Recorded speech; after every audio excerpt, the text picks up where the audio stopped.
घने जंगल में कई तरह के पेड़ थे, पर सबसे अजूबा पेड़ था एक आम का पेड़। ये पेड़ पूरे साल आमों से भरा रहता था। इन आमों में जादू था कि जो भी उन्हें खाए वो जवान हो जाए। जंगल में मोरों का झुंड था।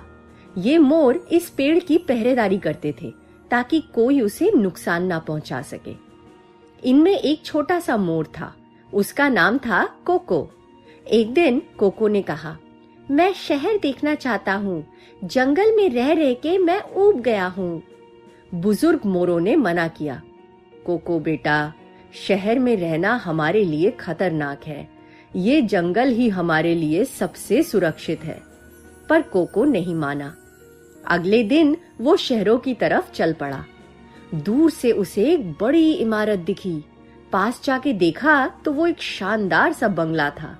बंगले में एक रईस सेठ रहता था और उसने कोको को अपने घर में रख लिया। कोको सेठ के साथ दिन भर बात करता। अब तो सेठ उससे काम के बारे में भी सलाह लेने लगा। एक दिन कोको वरांदे में बैठा हुआ था कि तभी दूर से 3 मोर उसके पास आते दिखे। अरे, ये तो उसके जंगल के मोर थे। कोको, वापस चलो, तुम्हारे चाचा की तबीयत बहुत खराब है, वो तीनों बोले। कोको तुरंत सेठ के पास गया। सेठ जी, मुझे कुछ दिनों के लिए घर जाना पड़ेगा, वो बोला। सेठ ने मना कर दिया।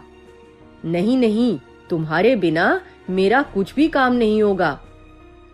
सेठ जी, क्यों ना मैं आपके लिए एक जादुई आम ले आऊं, जो वो आम खाए वो जवान हो जाए। अब सेठ मान गया। वापस पहुंच के कोको को बहुत अच्छा लगा। शहर के शोर से वो परेशान हो चुका था। कुछ दिनों के बाद वापस जाने का वक्त आ गया। कोको डरते डरते बुजुर्गों के पास पहुंचा। मैंने सेठ को एक आम देने का वादा किया है। बुजुर्ग मोर बहुत ही नाराज हुए। ये तुमने क्या किया कोको? इसका नतीजा अच्छा नहीं होगा। पर कोको एक आम तोड़कर वापस ले आया।